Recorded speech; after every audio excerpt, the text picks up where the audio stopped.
This podcast is brought to you by Most Valuable Podcasts, saving your day from boredom with the best podcasting entertainment.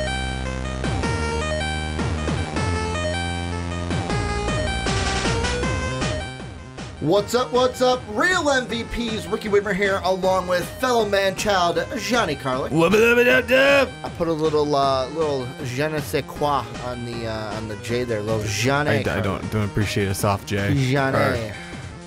Instead of Johnny, it's Johnny. Yogging. Johnny, or Yanni Karlic. Talking with Yanni Karlic. It's in with a today. soft J.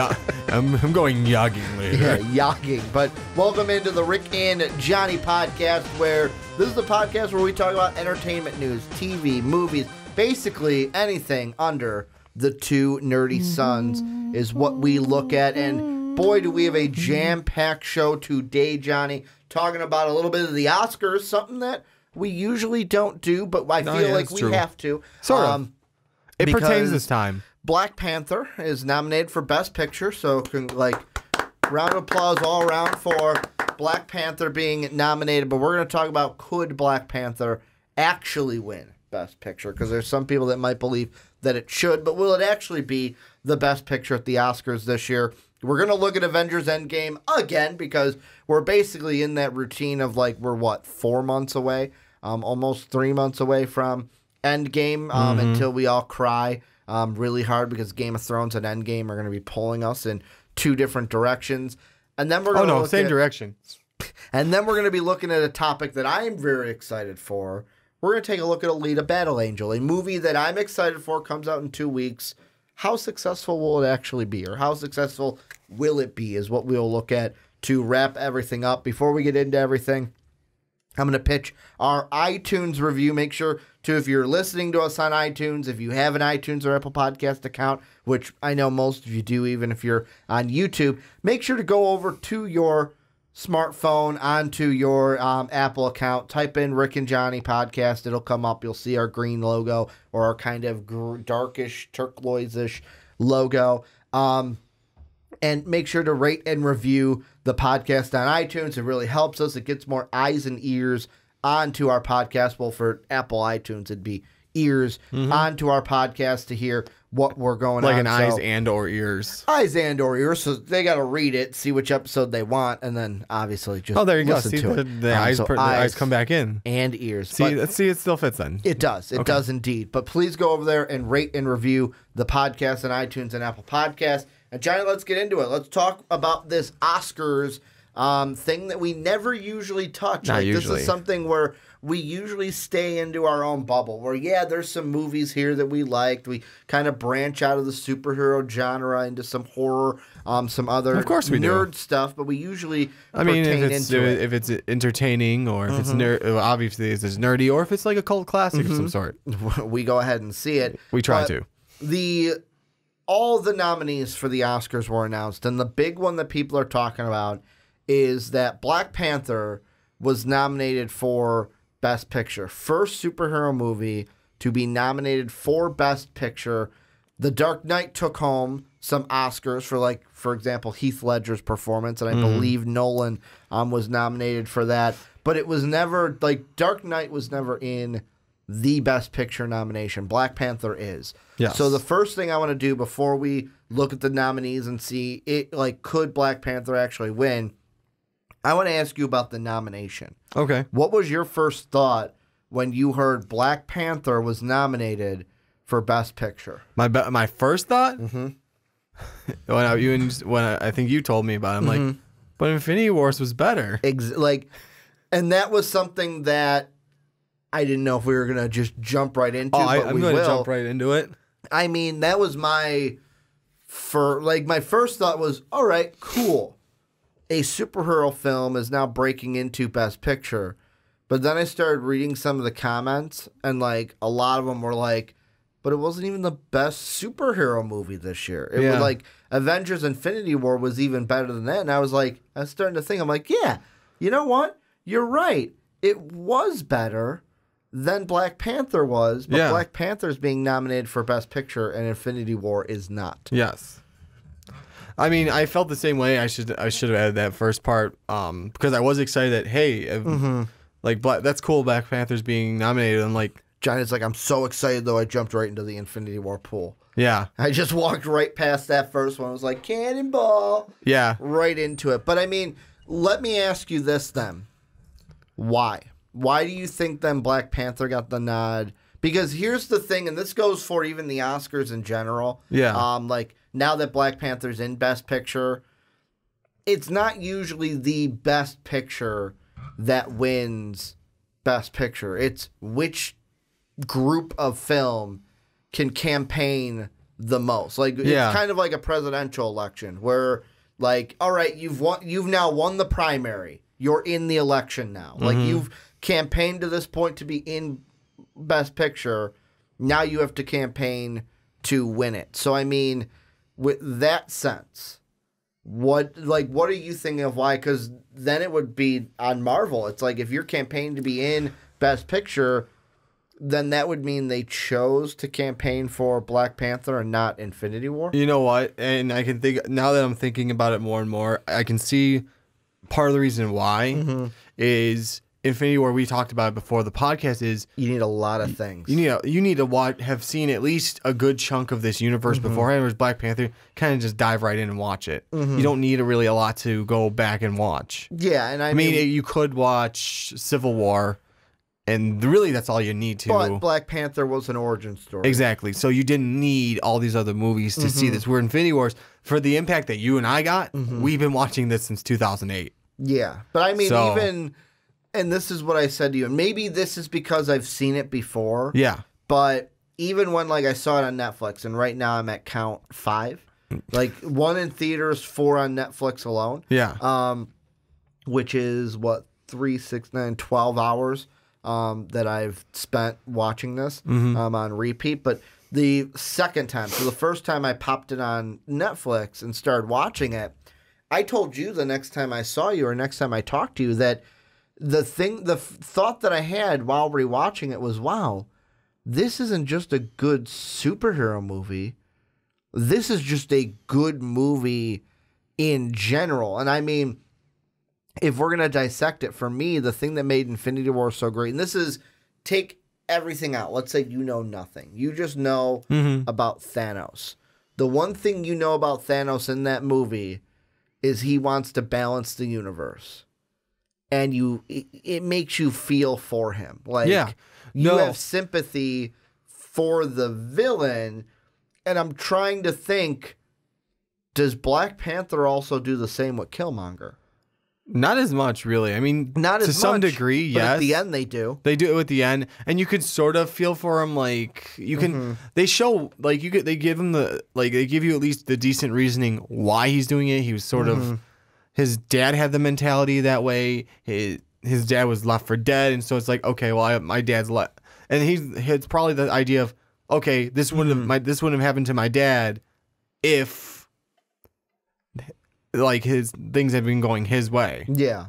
It gets him into that mentality, and it's just I'm trying to think how to describe it. Sort of I almost want to say a Hamlet thing per se. This is off topic from the Oscar thing, but I want to throw it out. I was reading an article this week from Screen Rant. Okay. And originally, this is from, let's see, so on Cinema Blend, they had... Oh, who was it? I got to look up at the name because they do that thing where they like have the full name and then later on they use their last name, but I don't see the full name. The last name though, there it is. Editor Michael Shaver. Okay. They had him on Cinema Blend and he talked about the original ending because apparently Black Panther had a totally different ending. Really? And this is, let's see, the quote. Let's see if it.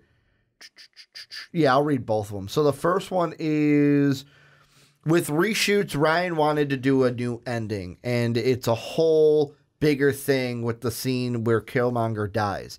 Where we shot originally and in the script was Killmonger saying, "It's beautiful, but what are you going to do for everyone in the world who can't see this?" And it was great. It was powerful. It was awesome. But it was problematic for a few reasons. One, we realized that just as a character for the journey of T'Challa, he can't get the answer to the movie and what he needs to do from the villain. Like straight up exactly what he needs to do. And that's kind of what was happening. Secondly, it was a great performance by Michael B. Jordan, and Michael B. Jordan brought it, and it was painful to watch because you kind of don't want this guy to die, but it didn't fit his character. And then he goes on to say, Ryan went off to his lab and did his brilliant work that he does as a writer, and wrote the final scene in Oakland where he goes with Shuri and shows the Royal Talon Fighter to those kids, and specifically a kid that kind of looks like young Killmonger. Basically him showing them that and buying those buildings and the Wakanda Outreach program was in the spirit what originally he had Killmonger tell him. If people can just see this, if people can see their own potential, then things would be different. And so that was done in a new scene where we see what T'Challa has done. And then at the very, very, very end, the last line is that kid looking at him saying, "Who are you?" And that is the theme of the movie, of identity. Who are you? And he doesn't need to answer it because he just answered it for us. Mm-hmm. And like I read that and I was like, wow, it kind of like there's that, like the ending to that is so like Black Panther, I will say this, was a good movie. Oh, like, yeah, definitely. By asking this question, having this conversation, it was a good movie. I remember walking out of it and being like, I remember I was like, wow, yeah. Dave's like, oh my God, what'd you think? And I was like, it was a pretty good movie. And he goes, pretty good? It was just pretty good. It was amazing. Like Dave was like up here. I felt like me and you were more down here with it. I mean, I had that general superhero movie pump, but yeah, but it wasn't like anything above that. It wasn't anything extra. And like reading this, I was like, holy shit, like thinking about that ending a little bit, and actually about like the movie of Black Panther, he's right. It's a movie about identity. Who is Black Panther? Because it's funny that they did that because most of the people walking into that movie were probably like, who is Black Panther? Yeah. And we all got to learn that, and even T'Challa got to learn who he really is. No, I just noticed I've been talking for a long time. Yeah. I'm gonna let you kind of take it. No, I can't Johnny make just any. gives me that look like, is it my turn now? My turn? Mine? Do I get to go yet? You get to say something? No, I mean I can't actually make any arguments because you and I were in the same boat with the movie. It was a great movie. I wasn't like running out there, oh my God, that was the best thing of it. No, I mean, but it was a really good movie. I'm not like downplaying that I'm not excited for Black Panther to have been nominated. And to a degree, I get why Marvel campaigned for it, because more people will be familiar and able to dive into Black Panther than Infinity Wars. But again, like, I do think like that was a better movie. And now I am gonna throw this out there, and I'm not throwing this out there as like a troll commenter. I'm throwing it out there to add to the conversation. There are a subsection of people out there that believe that, like you and I, where it was like when Black Panther came out, yeah, it's a pretty good movie. Is it like, did this movie, and could be a reason why if Marvel chose, which we don't really know, but if Disney Marvel chose to campaign this one more so than Infinity War, is it because of the cultural impact that this movie had? Where the thing that I noticed was just by like people that I was around at the time and had interacted with was for the longest time, and I will never be in this boat, so I'm not like talking as someone that's like, yeah, I know what it's like, because I never will. Like I looked at, as a kid, mostly any superhero and could see myself in that hero. Like could see 100% myself because of skin color.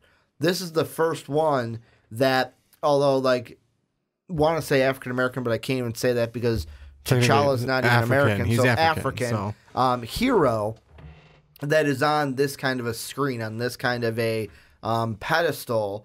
Because like, yeah, I know that like the CW did Black Lightning, but like CW TV show is not on the same pedestal as a Marvel cinematic movie. MCU kind of a movie. And I just wonder if in my head did that have anything to play into it? I feel like it has a decent amount of play into it because it is a cultural impact. This is their first hugely successful black African and African American. I mean, it hits all the hits the whole culture, African and African American. It hits the whole culture. Where was I going with that? It made the huge impact of this is our first hugely successful movie. This. And that's the thing. I like that you said that. Yeah. It wasn't just, hey, this is the first of that. It was a good movie. It's a hugely successful. Because there were like other ones, and some of them were more like jokey ones, like I think Blank Man. Yeah. For example. Yeah. But I mean, this was one that was, you could see it was taken seriously and was actually a well-written movie. Yeah. And that, like, that's a thought that kind of popped into my head. But, like, I think that, I'm not saying that, I just want to make this clear, and I think I speak for both of us with this. We're not saying Black Panther does not deserve to be nominated. No, not at all. It was a really good movie. We're just having the conversation of why it might have been nominated. Because another big thing, and I don't want to jump down this rabbit hole, but I'll just say it, is there's also a subsection on the internet that's like, well, how does Black Panther get nominated for Best Picture, but The Dark Knight wasn't nominated for Best Picture, which... Now, that one I can get behind because The Dark Knight, there was one night after I watched Infinity War, on my little suggested thing, it was Dark Knight. I was like, hell yeah, I'm watching that. And then I watched The Dark Knight. It's like, and rewatching that, I'm like, man, this is a good movie also. I mean, Heath Ledger. Yeah. And his performance in that movie, made it. It didn't make it what it is, but like without that, it would have been... No, I'm pretty sure the movie was a big part of what made that movie what it is. Like in just his acting as the Joker, and that blows my mind that movie was never nominated for Best Picture. Yeah. Last thing I want to ask you is the actual thing of what we titled this about. Yes. Looking at the other nominations, we've got Black Klansman, we've got Bohemian Rhapsody, The Favorite, Green Book, Roma, A Star Is Born, and Vice. I'm not asking you what you would pick because I know both of us would probably pick Black Panther. Or, like me, I might lean into a Bohemian Rhapsody because of what that movie also, hugely successful movie. Yeah. I want to ask you, with the campaigning that's now going to start for Black Panther, when we get to the Oscars, could we actually hear at the very end of the show, and the award for Best Picture goes to Black Panther? Could that actually happen when we get to the Oscars? I'm not gonna say it can't, but like I honestly have only seen one other of these movies. I've seen tons of previews and multiple times seen the previews for A Star Is Born and Green Book, which both look like really good movies, just not in my wheelhouse of the type of movie. Like I'll if at some point maybe I'll watch it on Netflix, or if it's on TV, I'll watch it. Even Black Klansman looked really good, and again, it's one of those ones where you really don't want to go out and see it because obviously movies cost $13 a pop minimum. Yeah. So it's like, you gotta be selective of what movies you want to see. But I did see Bohemian Rhapsody, and to be honest, I left the theater liking. The feeling was, I liked that movie more than Black Panther to an extent. Like, yes, I really like Black Panther. It was, like, I love superhero movies. But like the feeling I got after watching Bohemian Rhapsody was a little bit more excitable. It was the emotions were a lot different and higher in their own realm than I did with Black Panther. Because like I said, I had that when I left Black Panther. It was awesome. It was great. I had that superhero pump. I thought it was a good movie. But Bohemian Rhapsody, and spoilers, like you got to see a reenactment of the Live Aid concert and chills. You know, it's another thing that I just forgot. And yes, this is an animated feature film for Best Animated Film. Okay. Comments that I also saw were that, but Into the Spider-Verse was better.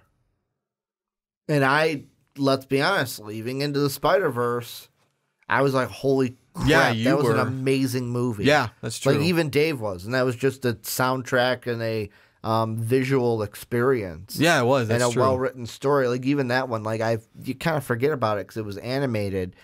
I'll be completely honest. I don't think it's winning.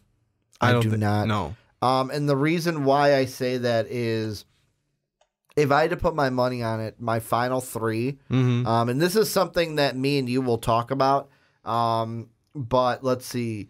The Oscars are on February 24th.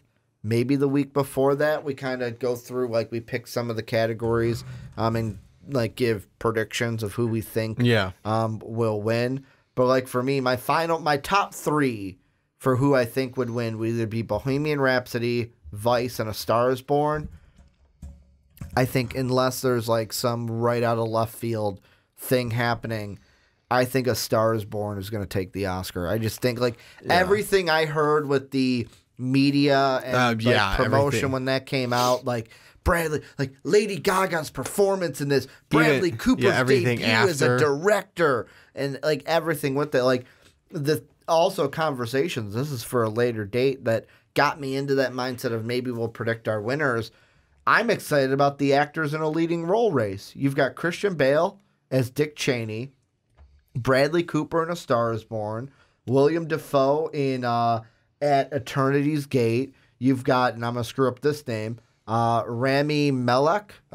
He played, I'm blanking on his name, Queen. Freddie Mercury in Bohemian Rhapsody. And then Viggo Mortensen from The Green Book. Like, I see most of those, and I would love for, I'm not going to screw up his name, so I'm going to say the guy who played Freddie Mercury to win it. Yeah. Oh my God. Did you see that one or no? I have not. My mom said she bought it on Comcast, so I do have it. So I might give it a watch because I don't have to buy it. But even like actors in a supporting role, you've got Ali, who's going to be an Alita Battle Angel, but he was in The Green Book. Adam Driver for Black Klansman. Sam Elliott in A Star Is Born. Richard E. Grant for Can You Ever Forgive Me? And then Sam Rockwell for Vice. Like, there are some huge names in these, and I kind of feel like for most of these, I feel like it's going to be a battle between Vice and A Star Is Born. Yeah, no, for most of these actors and actresses. The amount of hype and everything after A Star Is Born came out that I heard, I feel like it's going to get every single time I listened to the radio, it was like something about A Star Is Born. A Star Is Born for like 2 weeks afterwards. And it was just like, I just feel like that's going to be the one to take it home. Any final thoughts before we move on into Thor? No, I mean, like I said, as much as I would like to see Black Panther win it, what it's up against, I don't see that happening. I would love to be proven wrong. Yes. Prove me wrong. Please. Make Black Panther the best picture, but I just don't see it happening. I would put my vote right now as A Star Is Born. Star Is Born, Bohemian Rhapsody, and I couldn't say for the other ones because I haven't seen them. Yeah, I would say Vice would probably be in the running for that too. But let us know what you guys think down below in the comment section about Black Panther being nominated. Could it actually win the Oscars? What do you think with any of the other nominations for the Oscars? Let us know what you think down below in the comment section. But Johnny, let's go ahead and go into our next topic, and we are taking a look at one of the Avengers' mightiest heroes, and people might be looking, Ricky, what are you looking up? There's only a ceiling up there. We're talking about Thor, son of Odin. God of Thunder, Prince of Asgard. Prince of King of Asgard now? King of Asgard, King of the people. The 1/3 of that people that he has left. Approximately a quarter to a third. Yeah, maybe less than that, like an eighth.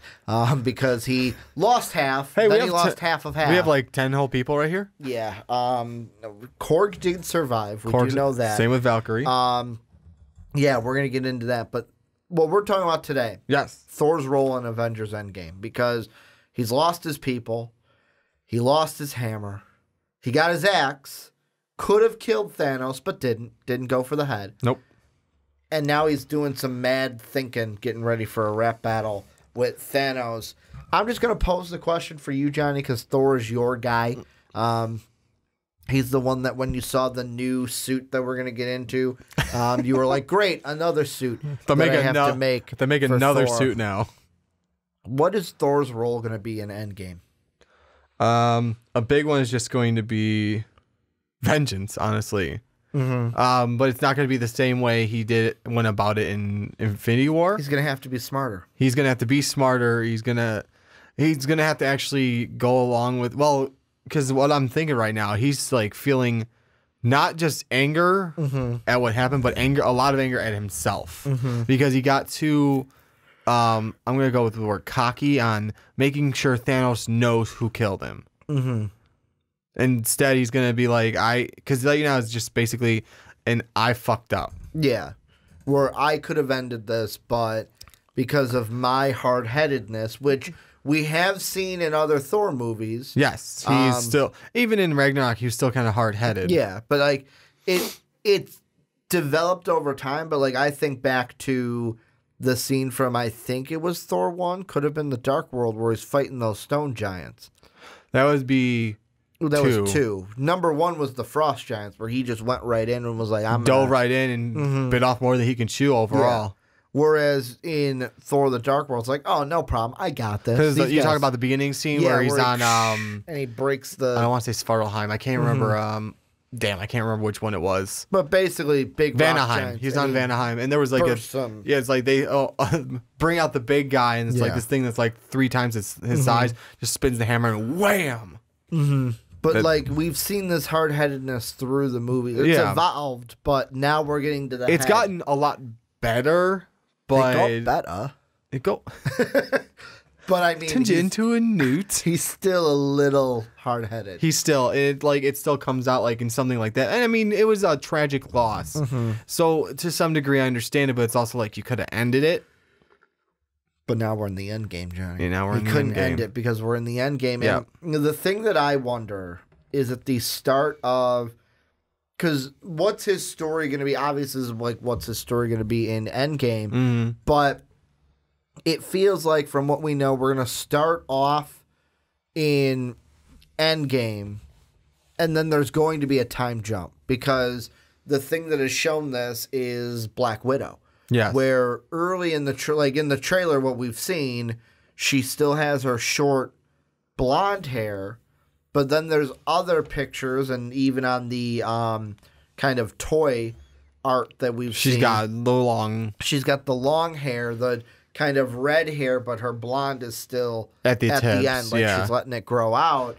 And I wonder where Thor is going to be. Like at the beginning, is Thor not even with the Avengers? Like, did he, after Infinity War, I'm going to go off and be by myself? And that's where we see him in that rap battle attire where he's just sitting there kind of basically has gone in isolation. And he's like, I'm just going to be by myself. Or did him and Rocket go together and they're like kind of just in a ship all by themselves? I'm more so thinking because of...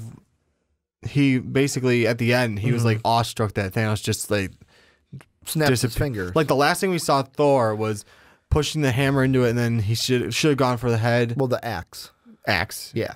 It's got a hammer on one side. He was pushing on the axe. He was pushing on the hammer side. He was pushing it, and then Thanos was able to just should have gone for the head, snap, and he went right through the portal. And you just see Thor go. Because the last thing when he snapped, he goes, "What'd you do? Yeah. What'd you do?" And overall, I think it's going to be I think it's going to be like the Avengers base. And he's either going to like, I almost thought, this is a bad way to put it, but he's going to have a tantrum right there because he's going to know he fucked up. And then they lock him in because it looks like people have said, it looks like he's locked in a cell. He might be locked in a cell. Like maybe Tony made it strong enough to be like, Hulk or Thor can be thrown in there. Well, they had the cell in the first Avengers movie, they had the cell for Loki. It was actually built for someone else. The Hulk. Yeah. Yeah, but I mean, if it can hold the Hulk, it can hold Thor. Exactly. But it's like, so I think that's going to be more of a put him in there for isolation and cool down while the rest of them are figuring it out. And I'm wondering if that blonde hair scene is either just a kind of a Marvel trick, and we're just going to jump right into a few weeks after. There's that too, but there's also... Actually, no, you're right, because we got Tony that's still floating in space. Yeah, but there's also the question, and Feige was asked about it, and he kind of like said yes and no. With the question was basically with everything for trailers, are we only going to get like the rumors? We're only going to see the first 20 minutes of the movie. True. Like, that's all we're going to see in trailers. And Feige was like, yes and no, we just don't want to give up the story. We don't want to give up any answers. And I don't blame them. And this is one where, like, me and you have joked around where it was like, show us the date and then no trailers. Yep. Just radio black. Where I know they won't do that because they got to pump it for the casual fan. But I would love that. But as soon as they announced nope. it, you and I, we didn't even need. Yeah. Like, of course, every time they come out with it. Like, I'm hearing Super Bowl could be the next trailer. I hope so. I can't wait because then we're going to have more stuff to talk about with it. But yeah, with Thor, I wonder what it's going to... Because even if, let's say, that's where he is there, how do we get to the part where he's in the new suit? Like, from the toy art where it's the... It kind of looks like a spacesuit. Yeah, like gray and... But it's like Thor doesn't need a spacesuit. Because then is it a spacesuit? Or is it a, hey, this suit is kind of like Ant-Man's suit and it's going to help you in the quantum realm because we're jumping between realities. I think that's what it's more so built for. So it's like... That's what his suit is like, because Hulk has one too, and neither of them needs it because they can actually survive in the vacuum of space for a certain amount of time. And also on the there's a back of the hand, there's that thing we've seen, and it's not that's everyone gets one of those because Cap has one, but we've seen them in those suits. But it's weird, and then maybe this is something they're altering in post production. Cap looks like he's in his. Not chainmail, the scale mail armor with one of those. Tony, you can't really say because he's got one on his hand in the pictures I saw, but he's got all the dots on him, so they're CGIing something on him. Well, it could be a suit. It could be a suit. It could just be the little chest piece. But, so, and I mean, that's. And because we don't know the answer to that even. We're assuming it's the quantum realm, but we don't know. I think it's the quantum realm. That's what I'm going to go with because it's going to be... I think the suits are going to be made for that. So, like, maybe Cap's is altered because maybe he said, I want it to be this because if we have to go back to this time period, I want people to, like, kind of recognize him. So, like, he can... If they go back and he has to be Cap, he has to be Cap. Basically. Whereas Thor doesn't necessarily matter what he wears when it comes to that. Yeah. Hulk needs something. I mean, for me, with Thor's role, I think you're right with the revenge thing. Yeah. It's going to be a very tactically different revenge thing. I sit there and I think in my head, though, and I can't help but not think this, but I wonder if, because there's a part of me that wants him to have grown from this and be like, the very end is going to be him getting his final say and like being level-headed to defeat Thanos. But there's a part of me that's like, are we going to get a scene where they have Thanos, kind of like a Star-Lord like scene from Infinity War where, oh my God, we have Thanos. Thor does something and then they have to do it again. And he kind of did it already, so. Yeah, but like, will they do, like in a final battle, oh my God, we have him. Thor does something, Thanos gets free, and then we have a big chunk of the movie that we still have to get to. I don't think they'd do that again because they did it with Star-Lord and they sort of did it with Thor where I think when I say revenge, it kind of comes off wrong. What it is, it's like... Vengeance is what you mean. Vengeance and also... Because revenge, that was what he was doing now. Yeah. It's sort of... It's not even vengeance necessarily. It's, for the most part, it's him realizing I need to fix what I fucked up. Yeah.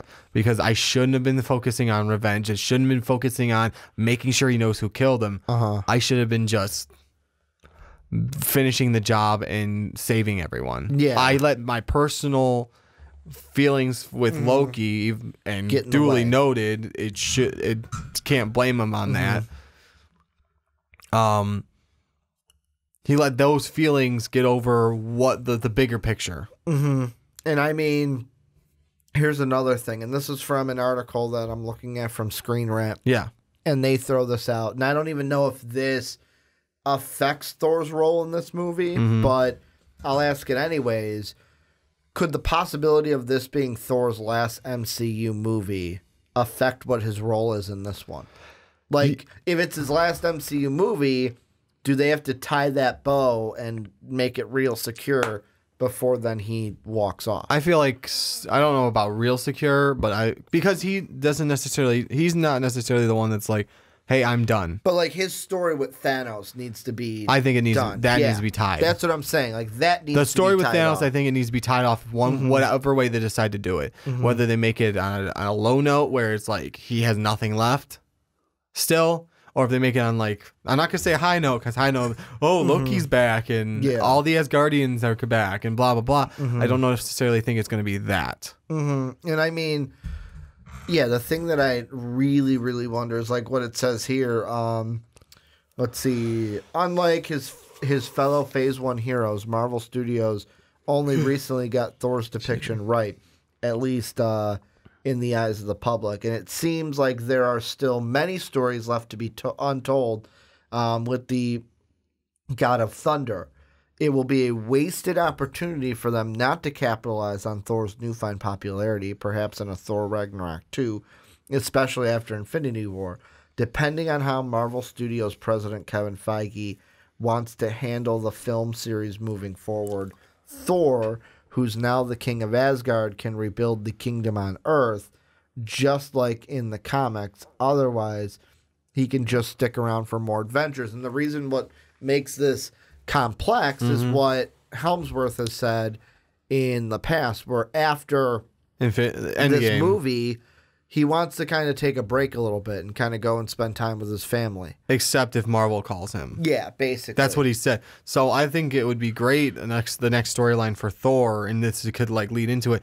Because he doesn't want to give up Thor. He doesn't want anyone else to be Thor. He wants to keep doing Thor. And I think it almost seems like he might enjoy being Thor as well. Yeah. He just wants to take a break from doing other acting.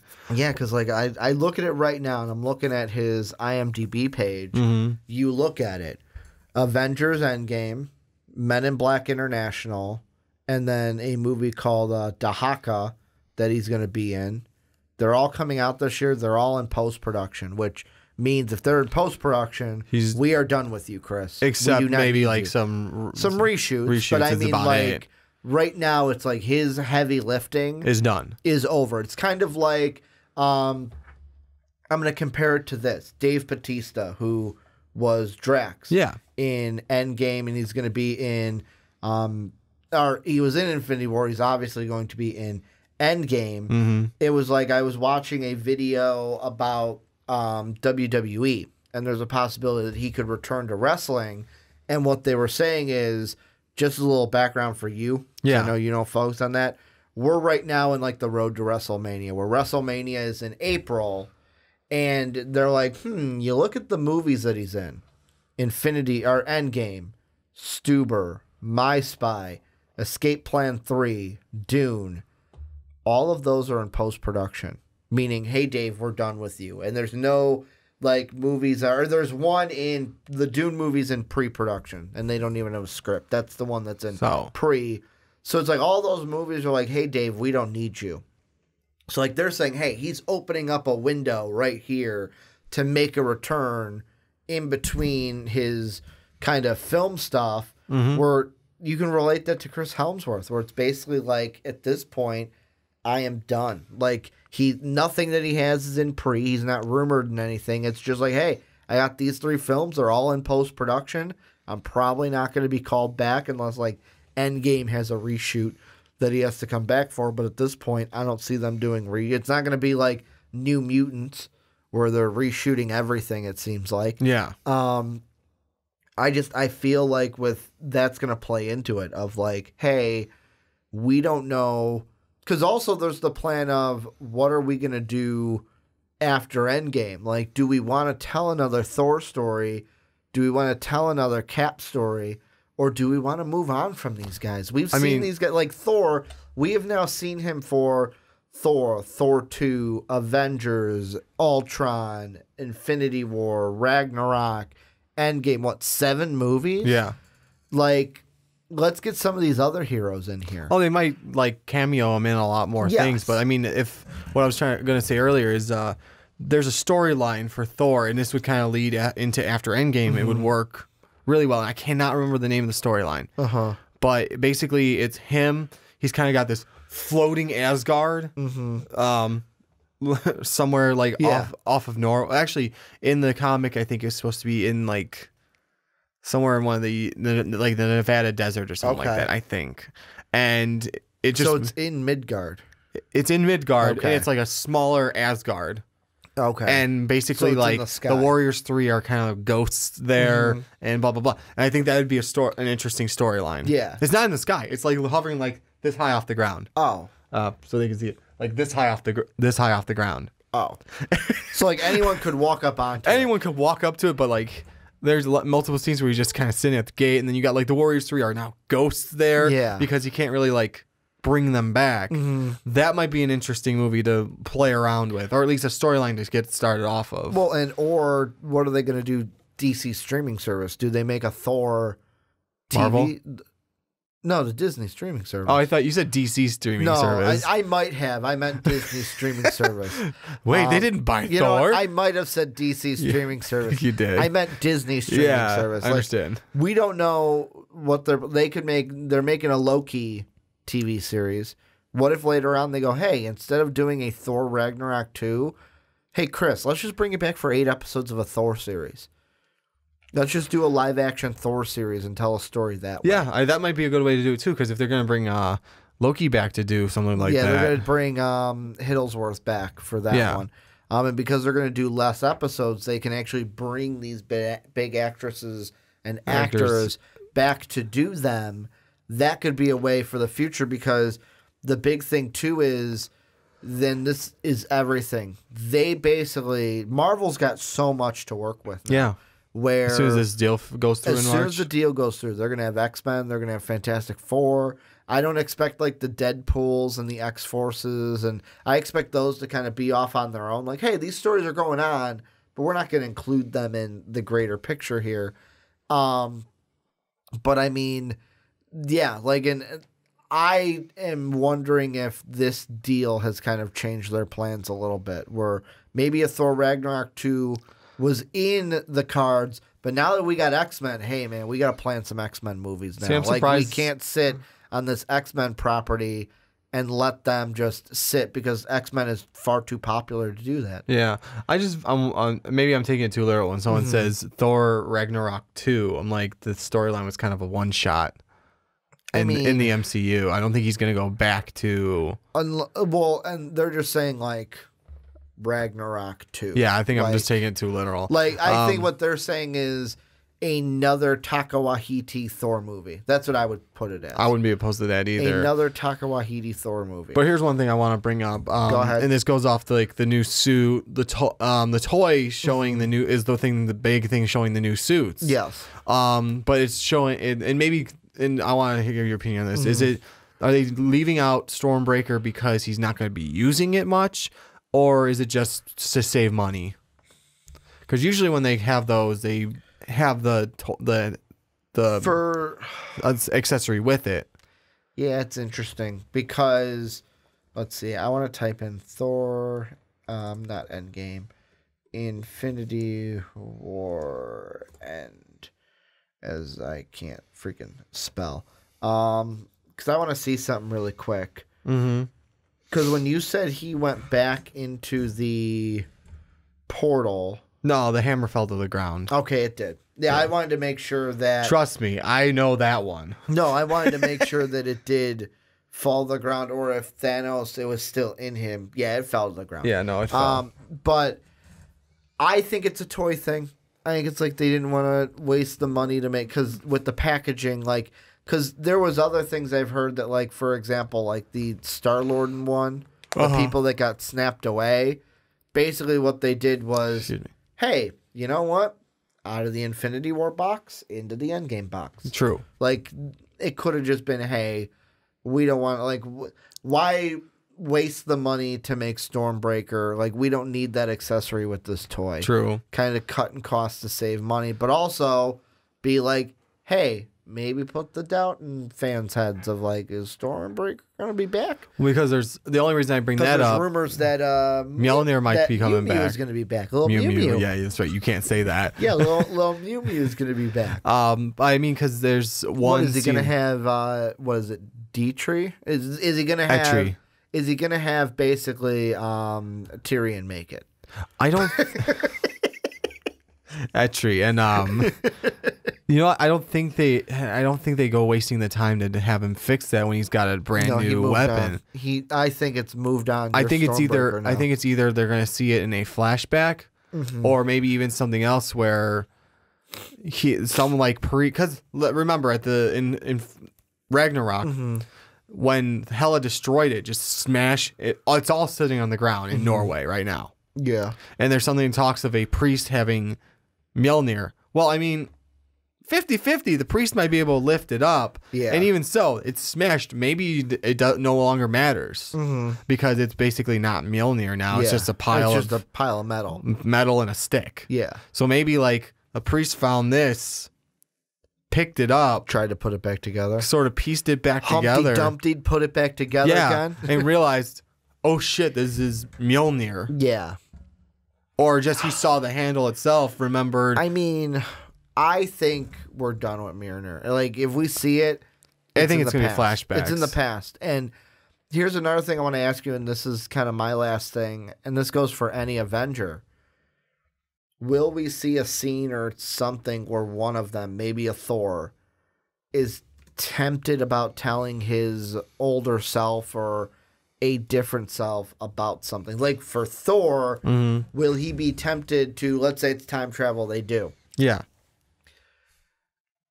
Will he be tempted to tell an older self and warn him? Yeah, younger self.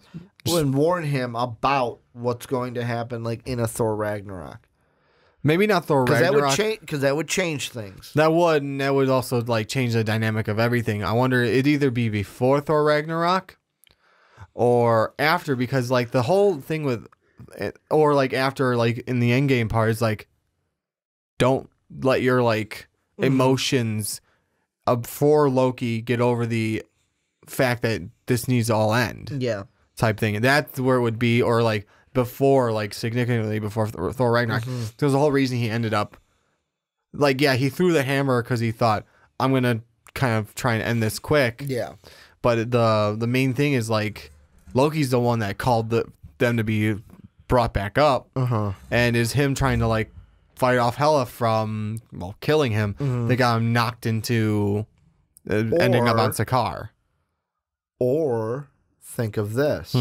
Because then he also wouldn't find the Hulk or Valkyrie. So. What if this? Because what if they're going back in time to find the stones before Thanos does? Yeah. Well, Thor will be the only one that knows. Like, everyone will be like, oh, no, the Space Stone was destroyed. And Thor's going to be like, no, Loki has it. And then go to a past Loki to try to get the stone from Loki. Maybe he'll go to the past. Well, that's what I'm saying. Like, go to Loki in the past and try to get the stone from him before the ship encounter. Yeah, well, like that's what I was about to say. It's just like maybe like other Thor will leave the room and he'll like come in and go, Loki, give me the space stone. Yeah, basically to try to get it before Thanos does. Here's the question that I have: is Rocket's still there? Okay, Rocket and because my first thought was, how are they going to know the Power Stones in Xandar? Well, Rocket would know that. Yeah, Rocket would still. Because Rocket would know where the Power Stone is. Thor would know too, actually. Thor knows the space and reality because it's with the Collector. Yeah. Obviously, Doctor Strange with the Time Stone. Vision with the Mind Stone, and then Nebula knows where the Soul Stone is. Yes. Well, does she though, or did she? Yeah, because she said that.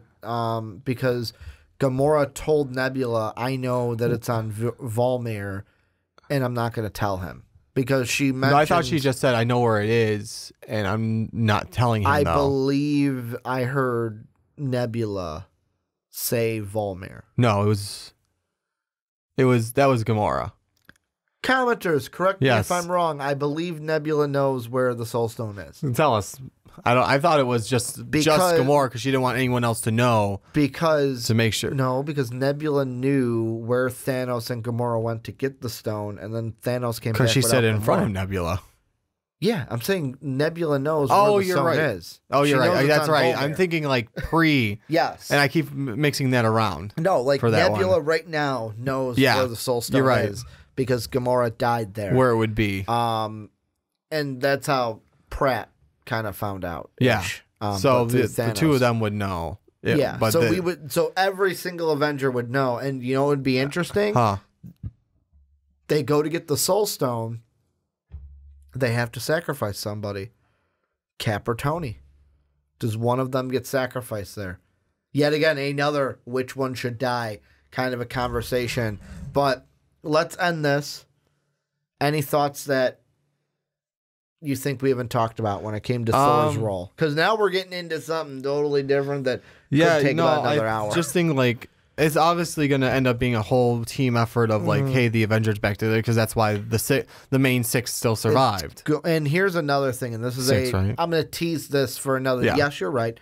I'm going to tease this for another time because I saw this article, and I was like, ooh, I'd love to have that discussion, but I can't really have it. There is an article I saw out there that each stone of the gauntlet represents an Avenger that's left. Huh. Like each one is like, for like example, the Soul Stone, Tony, and like they all match an Avenger that is left after the Snapshot. There's also another one that people are thinking that the Soul Stone may be the reason why Thanos really knew Tony Stark. I didn't read into that article. I just saw the headline for that. But Interesting. this is where you guys come in. Let us know what you guys think down below in the comment section. What will Thor's role be in Endgame? What are you thinking about Endgame at this point now that we got the new toy art, the new suits, everything that we're supposed to get a new Super Bowl ad for Endgame. Hopefully it's a new trailer with some new footage that we can break down. But let us know what you think down below in that comment section. And let's move on into our last segment, Johnny. And what we were taking a look at is a movie that I kind of want to say I'm torn about, but in the end, I'm excited about this movie. Since we saw the first trailer a little over a year ago, or around a year ago, I have been pumped for Alita Battle Angel. We saw the first trailer where it was basically various like brief glimpse into, and then they had the very soft song In the Arms of an Angel playing behind it. Was it The Arms of an Angel? Just so it sounded like it. It was a cover of it. Okay, I didn't know. Because at the end it goes, In the Arms of an Angel. I didn't even notice, honestly. Yeah, and that like they probably because it was kind of different than the. It's not the In the Arms of an Angel that you're thinking about. Oh, okay. It's not the. Would you like to help this poor dog? Angel. This dog has been like. Yeah, it's not that one. It's a different one. It's a lot slower. But the one thing I want to ask you about is because we've rewatched the first trailer and now the trailer that we just got. I just want to ask you this question. Okay. How successful is Alita Battle Angel going to be? Because I have heard kind of 180s on this. There's the side of like, and I've seen articles where it's like the early reviews are calling it an emotional, mind-blowing 3D adventure. But then there's other parts where people are going in like, yeah, this is not going to be a good movie. And then the newest trailer comes out that shows us a little more. So I want to ask you, how successful do you think it's going to be? And do you think Alita Battle Angel is going to be a good movie when we go and see it in about, 2 weeks? Something like that. I think it's going to be a good movie. I have to state that, I wasn't really torn necessarily from one preview to the other. I was pretty excited. But seeing like one trailer to the other, it was a 180 flip of like it was the idealism not even idealism, the feeling of the movie. Because the first one was like it's going to be on the lighter emotional side. And it was like, but a lot less action too. A lot less actiony, a lot less violent even. I mean, there was a little bit of scenes here and there where they showed it, but then they came out trailer 2 and it's like, holy shit. Yeah, and then now they're completely at where it's like takes the guy's like this big spike and just I'm like, okay, well that took a 180 flip. And the thing that here's what I'm just going to jump in and compare it. Yeah, go ahead. I feel like this movie, although I'm excited for it, I hope it's good. Like, I have been hyped for this movie, like I said, since we first saw it a year ago, like, that it's coming out. But I have a worry that it's going to be like Valerian. And the reason why I say that is not exactly like, yes, all the flaws of Valerian are going to be the flaws of this. I'm just saying I have that fear that it's like we were pumped heading into Valerian. And then what Valerian it was, it was visually amazing. Yes. But God, did the story suck. The story was just flat. And that's the one thing that I worry with. Like, I'm not super worried. Like, of course, early reactions, like, they're saying it's, when I see words like emotional, that means, like, okay, you're going to pull me in a direction with the story. You're going to pull out my emotions and make me care. Yeah. I just think this movie, with what I've seen, is kind of two sides. I've seen the very first trailer, which was very built on the story. And, of course, like, there could be a reasoning for that. And this last one that we've seen, of course, it's a year journey, is more built on the action and what you're going to see in that. And I wonder if this is a marketing plan by them. Hey, let's get the story out there early, but then let's move in. I wonder if also it's a marketing plan of, hey, we have to do a trailer like the last one we saw to get people into the theater. Because a trailer like that very first one, that emotional trailer, is not going to get people. It's not going to draw a lot of people into the theater. Like, Marvel could just have a trailer of Tony Stark that said, April 26th, people will go to see it. Yes. People will go to see that.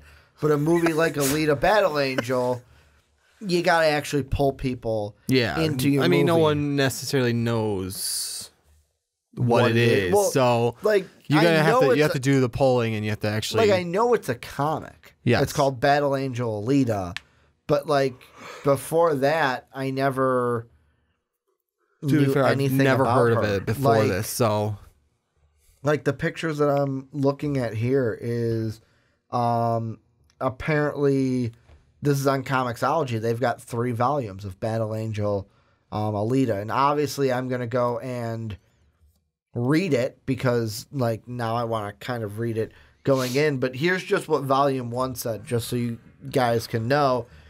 Apparently, there's also an anime. Is there? Yeah. Huh. I didn't know that. Yeah, I didn't know until just now. Scavenging spare parts for a cyborg clinic, whatever the character's name is, Daisuke Ido, discovers the head and torso of a young woman, brain intact and in stasis for centuries. With no memories of her past, the girl is given a new body and a name, Alita. So begins one of the indisputed classics of sci-fi action manga.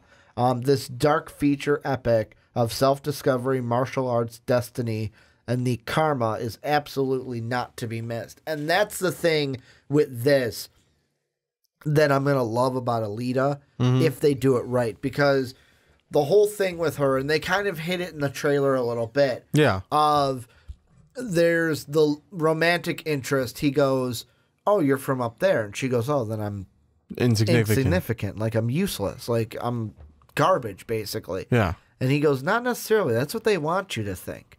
Like, and the whole thing of it is that the main villain, which is going to be Wesley Snipes. I always screw up. No, it's not Wesley Snipes. It's Cottonmouth from Luke Cage.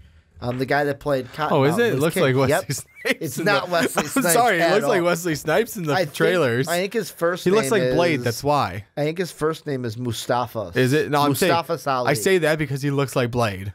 No, he does. No, I'm not saying that you're wrong. He does. I'm just saying, though. That's why I said it was Wesley Snipes. But it's like, I like how I go. I'm like, nope. No. Totally not, Johnny. Yeah, it's the same actor who played Cottonmouth in the Luke Cage series. Well, at least I and made he's- myself laugh. And he's nominated for an Oscar this year. I said his name Really? earlier on the podcast. I just said Ali because I didn't want to ruin his first name. But yeah, the first name, so I get it right, is... Come on, where are you on this IMDb? Of course, they don't have Cottonmouth towards the top because he was only in season 1. But basically, yeah, he's the main villain. You even got, I think it was Olivia Munn, who was the chick that was like, hey, come here. And she had like the purple diamond on her forehead.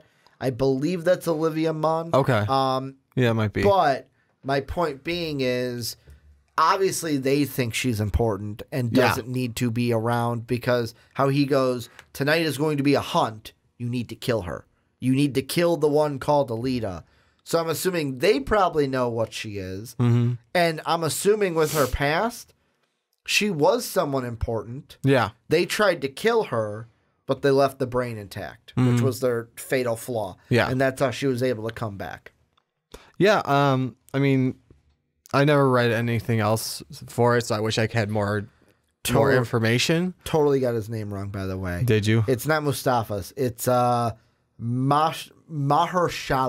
I hope I said that right. Mahershala Ali. So I apologize for that. He's playing Vector. He seems like the main villain. And plus, it was Jennifer Connelly. She was the one, not Olivia Munn. Okay. So I was totally off. But go ahead. No, I am excited. It looks like a really good movie so far, and it's actually making me. I might even check out the anime if I can find it somewhere. My guess is I should probably pay for Funimation and see if they have it. Oh, no way. Jennifer Connelly. You know what movie? You know what's the last movie we saw with her in it? Huh. Spider-Man Homecoming. Really? We did not see her. We heard her. Who did we hear but never see? Oh, Karen. She's Karen. She I was didn't know Karen. On IMDb, it says Karen /Suit Lady. Suit Lady. Because that's that's right. He calls her the Suit town Lady. called her, Whoa, Lady. Suit Lady. But I mean, so I was totally off. She was also in 9. I remember her in 9 as number 7. But I totally mistaken her with Olivia Munn. But that's the thing with this is I want this to be a good movie. I hope so too. I hope it doesn't fall flat like Valerian. Well, and that's the thing. That's the thing I have to compare it to because maybe it's because they're both in the sci-fi category. Sci-fi category with looks like it's going to be big visual effects for parts of it. That too. Plus, they both are based off of manga or graphic novel. Yeah. They both have that, like, here's the literary They're base like for an it. offshoot of, like, you're not the Marvel mainstream, you're not the DC mainstream. You're kind of the offshoot ones that not main, like, you can't bring it up to someone and go, oh, yeah, I knew that one before this movie came out. And, like, the thing I'm looking at in just the pictures of the 3 volumes on Comixology, for the last one, volume 3, they kind of show her in that outfit we see her in the 3rd trailer where she's got the 99 on her side where that kind of confused me as well. I'm like, so is this in action or is there going to be like a cyborg games that's going on and she's got to win the game? I feel like maybe that's going to be a small scene.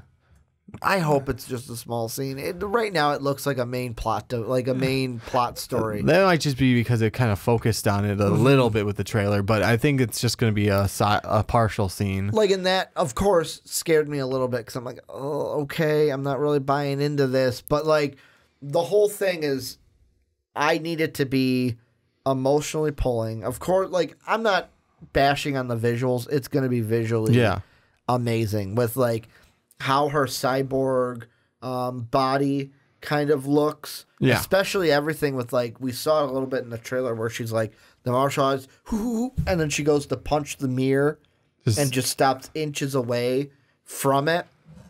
Like, that to me, no question, is going to be amazing. All my questions from this is the story. Is it going to be a good enough story? Or is it going to be a basic story? It's going to be Valerian where it's like, it's like when you get home from work and you're expecting a certain soda, in your case, Dr. Pepper. Yep. And you get home and you like, oh, it's right there. It's cold in the fridge and you open up the bottle and it's flat. Well, I'll give you one better. It's like when you go to, it's same exact analogy, but different.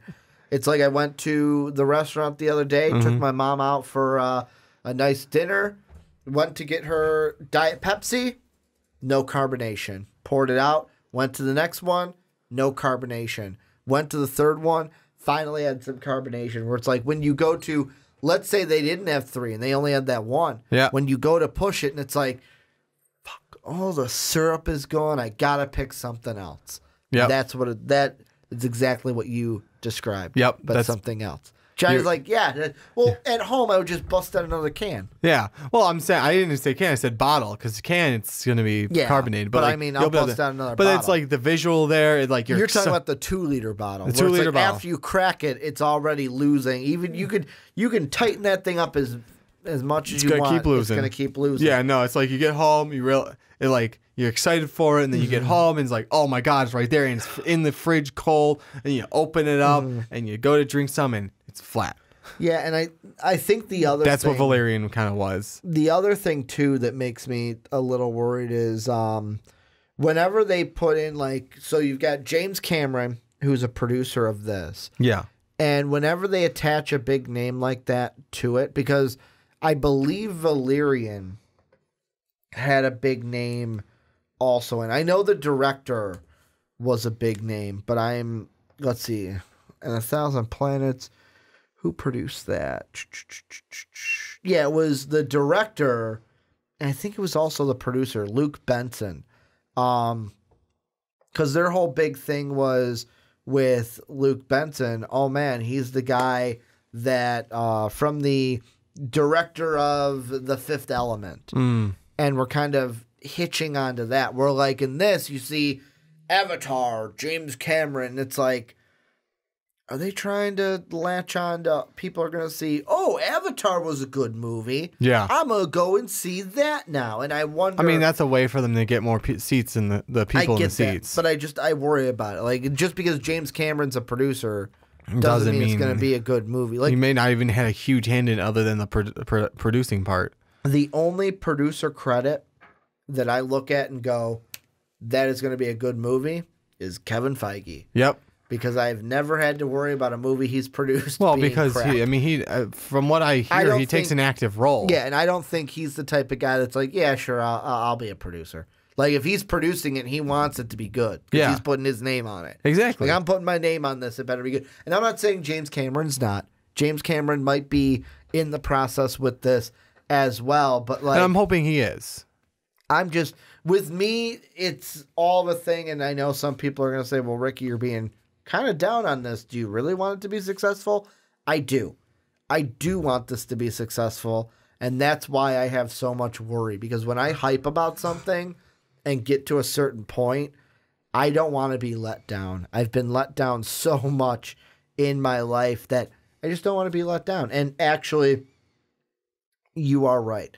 So not only is James Cameron a producer, he did have an active role in writing it. Good. So, because it takes a little bit of that worry. Yeah, away. because I mean, when a producer with a big name like that, just like you said, Kevin Feige, they take a active role in like parts of the movie, either writing or even like sort of like not hints at directing, but like, hey, yeah, I saw this scene, you guys didn't. Maybe we can do this with it instead. Yeah. Because I know Feige is actually like very active in. From what I've seen, he looks like he's very active in the Marvel movies. So. And I'm looking at the director that they have, Richard Rodriguez. He was basically some of the ones that he had directed, obviously Sin City that they mentioned, but he did the Spy Kid movies, the Sin City movies, Machete Kills. So he did the Machete movies, and he's actually got one in. It's not pre or post. It was announced they're going to do Machete Kills in Space. So a Machete movie where Machete in space. He is in space, so that should be a good one. I'm looking at Desperados. He directed From Dusk Until Dawn, but yeah, basically from 2001. Spy Kids, Sin City, Machete. He also did The Adventures of Shark Boy and Lava Girl, which is in that Spy Kids category. Yeah. Any final thoughts with this before we wrap up shop? Nope, I just hope it's good. And actually, it's making me kind of want to check out and see if I can find the anime. Yeah, I am definitely for sure. I mean, we've got for MVP the Comixology. Yeah. So I am definitely going to make sure to see if it's a free, like, yes, I can get it with our Comixology Unlimited. I'm totally going to be reading the first 3 volumes of Battle Angel Alita, but had a little kind of frog in my throat right there where it caught up on me, and I'm like, whoa, I need to clear my throat. But this is where you guys come in. Let us know what you think down below in that comment section. Make sure to let us know about what you think. First off, if you're on YouTube, of course, this is the only thing you're going to see right now unless you're watching the full one later this week. But let us know what you think about Alita Battle Angel. Are you excited for it? Are you not excited for it? Will it be good? Will it won't be good? What are you thinking? And then on top of anything else we talked about, Thor, Black Panther being nominated for an Oscar. Let us know what you're thinking in the comment section. Make sure, and Johnny, of course, I forgot to do it again. What did I forgot to pitch between segments? Patreon, the Twitter, forgot to pitch them all, so I'll pitch them now. Patreon.com/most valuable podcast. That's where you can go ahead and support us. That is our main sort of support system. We love all our patrons, and if you join us at the $10 tier, you could join a Rick and Johnny podcast each month. You are at that tier. You can also make sure to follow us on Twitter. Johnny's at War Machine 9085. I'm at Ricky Widmer, and of course, Most Valuable Podcast at Most Valuable Pod. And then, of course, go and rate and review the podcast on iTunes and Apple Podcasts. I want to thank you guys for watching on YouTube. Thank you guys for listening on podcast services around the world. And as always, have a good day, everybody.